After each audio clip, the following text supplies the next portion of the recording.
pitch. Swing and a miss. Struck him out. The Philadelphia Phillies are 2008 World Champions of Baseball. Graham Lynch does it again and stays perfect for the 2008 season. 48 for 48 in save opportunities, and let the city celebrate. Aloha and hello out there, everybody. What's going on? This is Miho with the Too Close to Call podcast series, joined, as always, with my co-host Pags, and this is the Phillies Phanatics podcast, where I don't know how to feel about this baseball team, dude. I can't figure it out.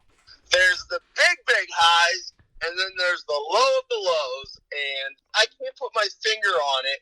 What's the issue, and then why they play so well, and then they play like dog shit. I don't know. I don't know what it is.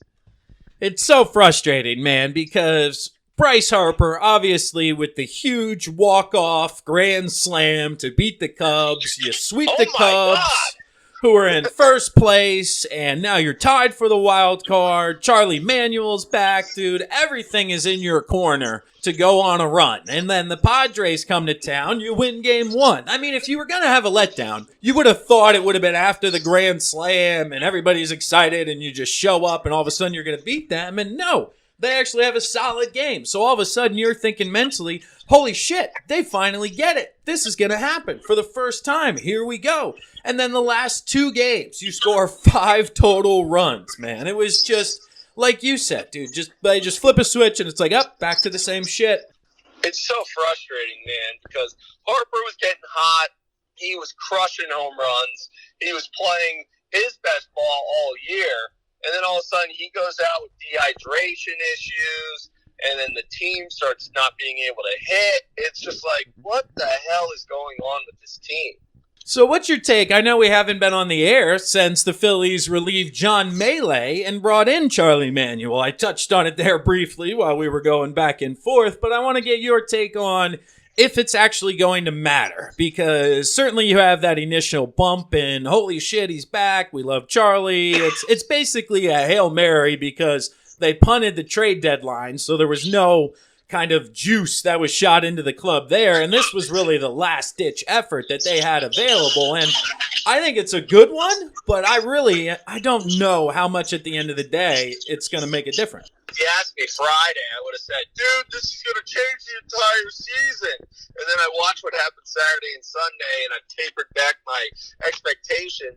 I think that you see a different approach for a lot of the batters, considerably Bryce Harper swinging at first pitches. Hey, you see a good pitch you like, fucking swing at it. I don't know if it's going to make drastic changes, but I think it's a solid pick. I don't think Gabe liked it as much because I think his hot seat got even hotter now. Do you think that Charlie is in any position to take back over the club? I do not, because they said everything that they had to say in regards to when it came Charlie coming back. Charlie himself said, I'm old, I don't want to do it every day, I just want to help out the ball club. Matt Klentak, during his initial press conference, like 3 or 4 different times in 3 or 4 different ways, said that this is a short-term assignment, it's only 7 weeks, it's through the rest of the year, and I do think Gabe Kapler had no say, and they went above him with this decision, but once again, you had to do something because you were losing the entire fan base with how that West Coast trip went last week. I was listening to a guy talk about it, I forget who it was, but he made a good point where when John Mallee was there and the kids say they swung at a pitch that they should have swung at, but analytic-wise, it was like, why'd you swing at that? And so they were getting chastised when they're swinging at a good pitch. And now when Charlie's there, it's just like, yeah, I understand what you were trying to do there. So I guess the tension's a little bit off. They're not getting chastised for shit that normal hitters are like, yeah, you swung, you just missed it. It's all good. I do think we need to wait a little bit when it comes to deciding whether or not Charlie's had a factor on this team, because the nice thing about the schedule coming up is they have an off day on Monday, then they have a short 2-game series in Boston, followed by an off day again on Thursday, and then they get right back into it on Friday. And it's very rare this late in the season to have 2 off days in a week. But I think the timing is good because these are the first couple of days where Charlie's going to be able to work with these hitters more and with more time available to him because they've had games every day. He wasn't even there for the first game they were there, and you can't accomplish a lot, man, in the 20 minutes before an actual game later, and then it's hard to install something that you're trying to learn hours beforehand. So they can get off the tee, do some front toss, do some different drills over the course of the 2 off days that may get people like Rhys Hoskins back on track. He needs to get his shit together because I was looking at some stats yesterday between him and Ronald Acuna Jr., whether it's fair to compare the two. They're 2 of the younger studs on both of these teams, and it's all this shit about launch angles. I don't even understand half that shit, but they're like, well, Rhys Hoskins has a better launch angle. Yeah, but then I'm looking at the stats. Ronald Acuna Jr. is batting .295, and he's in a fucking MVP race right now. So it's like, how much is this analytics shit really gonna affect us? I didn't dive into Acuna, but I did dive into Hoskins. And what they're talking about with the launch angle with Rhys and the problem it's presenting is in 2017, when he first came up and was lights out, he had an average launch angle of 18 degrees. Okay, that went up to 23 degrees, and this year it's at 25 degrees. And now 25 to 30 is the ideal launch angle for a home run when it comes to maximum distance, okay? The problem with Rhys Hoskins, however, is that his exit velocity has not increased along with his launch angle. So if you're hitting the ball at the same velocity, but it's higher now, some of those home runs are now fly balls because of the angle they're coming off the bat. So the problem is with him hitting the ball higher is he's not hitting it any harder, and thus he's hitting a lot more fly balls and pop-ups compared to doubles in the gap or line drive home runs. Yeah, he hit that one. It was probably 403, but it was so damn low that the dude just fucking caught it right on the track, right over the fence. It was probably going over the fence, but that dude just stood there and fucking snagged it. It's like, and don't you think that accounts for the amount of times that dude pops up? That's exactly what it is. Oh my God, he pops up so much. That's the problem, is because the exit velocity is not changing, but now he's just hitting the ball higher. So some of these home runs previously are now pop-ups or fly balls because they're just higher and not any harder. And it's getting tricky, man, because in his last 30 games, he's hitting 148. And honestly, Pags, he's been worse since then. In his last 7, he's hitting .048 with an .048 slugging percentage, which means he hasn't hit anything more than a single in the last 7 games, dude. It's getting, like, historically bad with Rhys Hoskins. Why is Gabe putting him at leadoff then? Because I don't understand that. It's tricky, dude, with him because he's still one of your best hitters and you want to continue to instill confidence. Like, you're not going to go full Michael Franco on him and drop him down to the 8 hole because then they can pitch around him as well because you have the pitcher behind him. So you can't put him 3rd, 4th, or 5th the way he's hitting the ball. So he's either going to be 6th or 7th or 1st or 2nd. And I don't know, man. They just bounced him around. I don't know how to get him out of what's going on. I think if there's one person, it's going to be Charlie Manuel because at the very least, like you mentioned, hopefully he can make him feel good again. Yeah, it's going to be interesting, man. I see Quinn goes on the IL again. Arrieta's gone. 2 games out of the wild card. It's definitely plausible. We could definitely see ourselves if we get in there and we face a Cubs team. You know you can beat that team. You freaking beat them 5 out of 7 times. So you hope that you can take down the Cubs if you face them. Just get into the dance, I guess. That's all I'm worried about right now. That's right, man. And listen to these stats that I came across as well. And people talk about the proverbial hump that teams can't get over or the mental hurdle. And the Phillies this year, so far, for the first time since 1990, so for the last 29 years, every summer the Phillies have won at least 5 games in a row. And this year, when they've won 4 in a row, they are now 0-5 in that 5th game opportunity to reach that mark. Well, It's unbelievable, man. As well as they can't get to 7 games over 500. They've gotten to 6 games over 500, and they're 0-8 in those games to try to get to 7 games over 500. And what happened, Pags, after they beat the Padres the first game? It was 4 in a row, and they were 6 games over 500. And if you're not going to beat the Padres to snap both of those streaks, I don't know if it's going to happen, man. Yeah, they haven't had a longer win streak than 4 games. They can't fucking put together a stretch of 5, 6, 7 games. And that's how you see what the Braves did, how the Mets got back into it. That's what you got to do. Think about that, Pags. Every team since 1990 for the Phillies has done it. And they've had teams win like 65 games. Unbelievable. Unbelievable. What is the main issue with this team? And don't just say pitching. Like, what is this in the crux of it? What do you think? Do you think there's a lack of leadership? What do you think it is? Dude, the more and more I come around on it, and I hate to do this, but we touched on it. It's part upper management. It's roster construction, but I am being more and more turned off by Gabe Kapler by the day. I don't know if you followed his post-game press conference on Sunday after they lost to the Padres. The closer for the Padres came in and struck out the side in the 9th inning.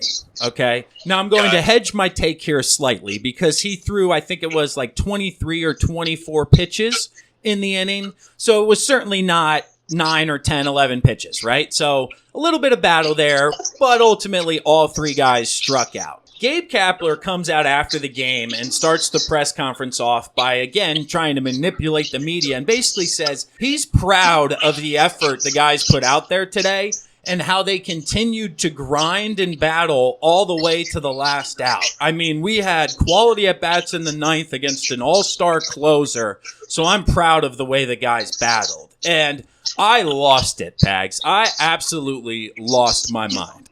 He's like the opposite of Chip Kelly. Chip Kelly is all short with the media, but he was an asshole. Gabe's so far the other way. He's short with the media, but all he does is fucking praise everybody. It started to get to the point where how I felt with Chip Kelly, where I was like, get this dude out of here. I'm sure Gabe's a great guy, but this whole managing thing, it might not be for him. It's driving me nuts. That's where I got, man. Literally, I was like, I can't take it anymore. You're literally going to sit there after everybody struck out in the 9th inning and say that you're proud of the way they fought? That's unacceptable. You need to come out and say, listen, we had good at-bats in the 9th inning, but ultimately struck out 3 times. Unacceptable. Not good enough. You have to at least put the ball in play in that situation to give us a chance to get somebody on base. Make them make a play. Like, you don't have to throw anybody in particular under the bus, but you can't come out and say you're proud of the way the guys fought when the entire Delaware Valley is so pissed that you couldn't put it together, and this was ultimately the game you needed. Because if you still won that game, you won the series, you're 5-1 on the homestand, it's okay, you dumped one, that's going to happen. But now all of a sudden, like we opened this podcast, it's back to the same shit. And are you ever going to feel like that? Are you ever just going to watch the game like the rest of us educated fans and go, this is the same BS over and over and over. I need to say something to light a fire under somebody's ass. No, he doesn't. He comes out and he goes, they tried hard. Yeah, we'll give him a participation trophy, Mr. Manager. We appreciate that, the fact that you don't care about winning at all and you're just happy that the guys are playing hard. Get out of here. They're making millions and millions of dollars to play hard. Fuck that. He's completely contradicting what he did at the end of the last season when he was talking to Angelo Cataldi, and Angelo got all over his ass about that shit. And he was like, you're right, I got to hold him accountable, I got to do all this shit. And then he goes back and does it fucking again all year. And I don't know, man. We need to switch it up. Get in with Bryce, and I think Bryce needs to be more of a voice to management about what he thinks is going to be best for this ball club. I don't know who's out there. I haven't looked that far yet because I tried to continue to remain in Kapler's corner, but that Sunday press conference was just the straw that broke the camel's back, man. I was like so pissed because it was a game you needed to win. If you were going to make a run, you needed to win this game. You didn't. Everybody struck out in the ninth inning, which is bullshit. And then you come out and be like, I'm proud of the way they fought. I'm like, you and your participation fucking coconut oil can go back to San Francisco and have yourself a good time. We don't want you here anymore. It's getting to that point, man. It's so frustrating. He tries to convince us that things are good, and I actually thought about it in that Cubs series where he was like, we're going to be unbeatable once we start hitting. And I was like, oh, I don't know about unbeatable, but hey, maybe there's something to it. And then this Padres series just made me go right back to how I felt before. Oh my gosh, man. And if you're looking at the schedule moving forward, the time is now for the Phillies, because after this brief set with the Red Sox, they get the Marlins, Pirates, Mets, and Reds, and Mets. Okay? It's just a lot of winnable games there, but then once you get into the first week of September, the Phillies close with the Braves, Red Sox, Braves, Indians, Nationals, and then the Marlins. So that stretch there of a couple weeks is almost like Gauntlet's Row, man. And if you're going into that stretch down 4 or 5 games, yes, you're playing the teams you need to catch, but you're certainly not going to instill confidence in anybody that you're going to make it happen. For sure, man. This is the time. It's put up or shut up time, and man, I really hope they do, because I don't want to go through an off season where we don't make the playoffs, all this shit. I need to see them in this playoffs, and the time is now, and let's hope that it happens. Let's hope, brother, because that's all the hell we can do, because I think if you believe, you are a foolish person. No doubt, no doubt.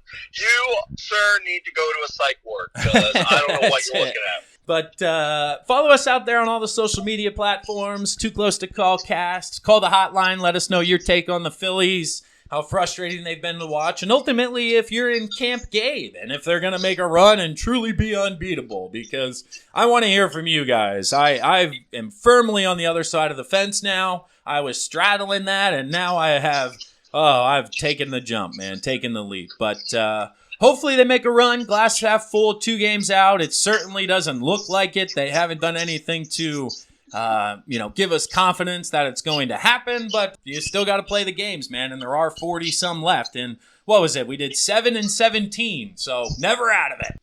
Yeah, and I want to hear from the people that actually go down to that ballpark and watch that team play. So if you go down there, give us a call, because I need to know why you're down there and what the atmosphere is like. We will catch you guys next week, hopefully with a nice little stretch of wins, beating the Sox, and go Phils. Later. Peace. The 0-2 pitch, swing and a miss, struck him out. The Philadelphia Phillies are 2008 World Champions of Baseball. Brad Lynch does it again and stays perfect for the 2008 season. 48 for 48 in save opportunities, and let the city celebrate.